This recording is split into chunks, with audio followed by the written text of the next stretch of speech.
Greetings and welcome to the Fan Perspective. I am your host Nathan Lyle, and here is another edition of WNBA Weekly. This is what went down this week in the association. There were only 2 games being played this week, both of them on Monday, which was Memorial Day, so hopefully you got the chance to catch them, and they were both very exciting to watch. The first one was Washington at Tulsa. Skylar Diggins had some struggles scoring, but managed to have a game-high 11 assists, and also had a game-high 4 turnovers. Roneeka Hodges led the team with 22 points, while Glory Johnson and Liz Cambage both had double-doubles, combining for 41 points and 24 rebounds. And for Washington, Ivory Latta led the team with 27 points, and Matee Ajavon came off the bench and added 19, while Crystal Langhorne was 1 rebound short of a double-double, as the Mystics managed to win this game in overtime, 95-90.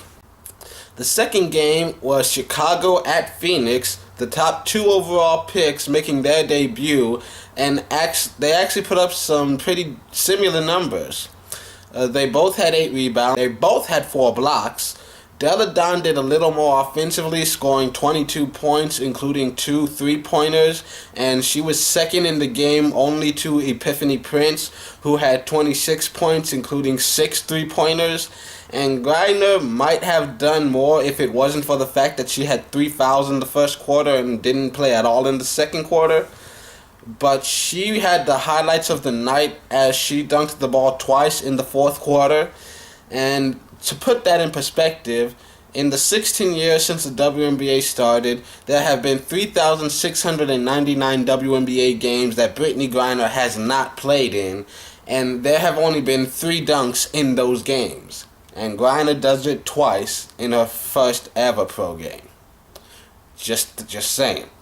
For those of you who follow me regularly, you know I like to talk about milestones, but because there is so much to talk about this week, I'll only briefly mention a few major career milestones that I noticed in passing. Here's what's going on in the WNBA over the weekend. First, let me tell you that none of these games are being broadcast nationally, but you can check your local listings. It might be on one of the stations in your area, or you can watch any of these games on WNBA Live Access. On Friday, you've got basically the entire Eastern Conference in action, as it starts with Atlanta at Indiana, 2 teams that started their season undefeated and going into a rematch of last year's Eastern Conference semifinals.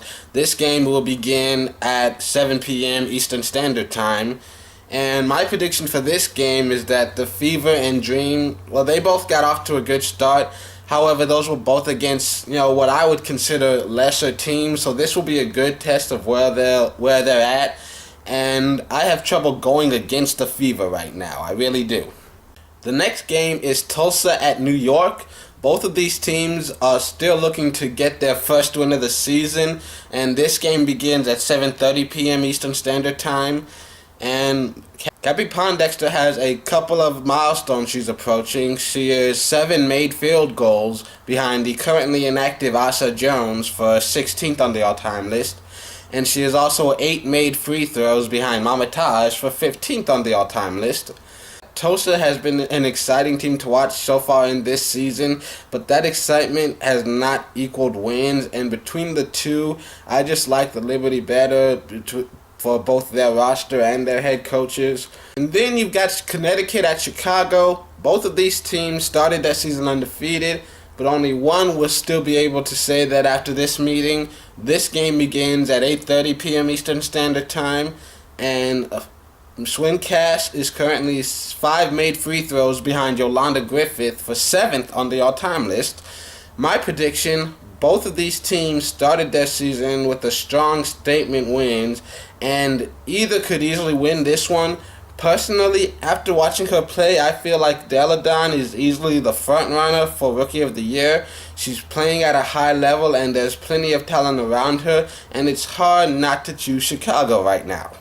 On Saturday, you've got 2 games being played. Both of them start at 8 p.m. Eastern Standard Time.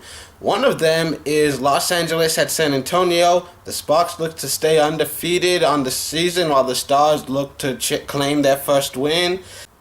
The Stars obviously struggled without their superstars, and I expect that to continue against the Sparks, who I not only expect to win, but who I fully expect to dominate.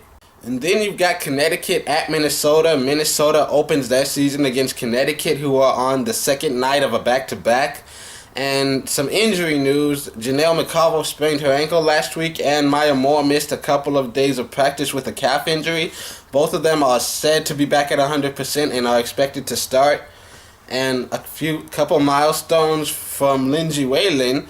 She is 3 points behind Shannon Johnson for 28th on the all-time list, and she is also 6 free throws behind Samik Holtzclaw for 13th on the all-time list.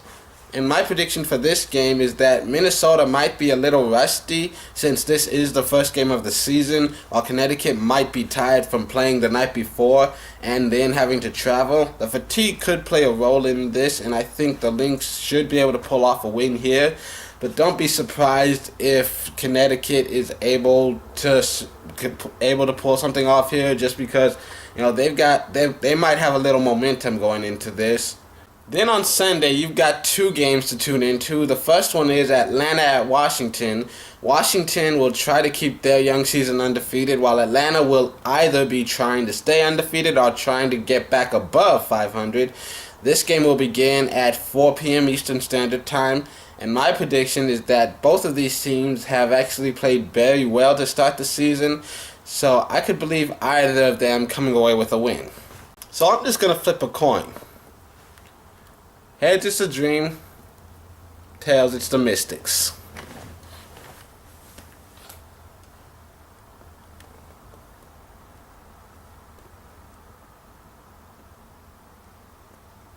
Boom. There you go. The next game is Tulsa at Chicago. Tulsa will either be looking for their first win or trying to get to an even 500, while the Sky will either be trying to stay undefeated or trying to get back above 500, as Skylar Diggins and Delle Donne face off for the first time in their pro careers. This game tips off at 6 p.m. Eastern Standard Time. And my prediction is that Diggins has shown an ability to score as well as dish, and I won't be surprised when in a few years she's averaging a triple-double on the season. However, that hasn't equated to a lot of success, and I think the Sky could come away with a win. Well, that's it for this edition of WNBA Weekly. Tune in on Monday where I will recap the weekend's events and talk to you about any upcoming games. Until then, this has been The Fan Perspective. I'm your host, Nathan Lyle. I hope you're enjoying the season so far. I know that I am.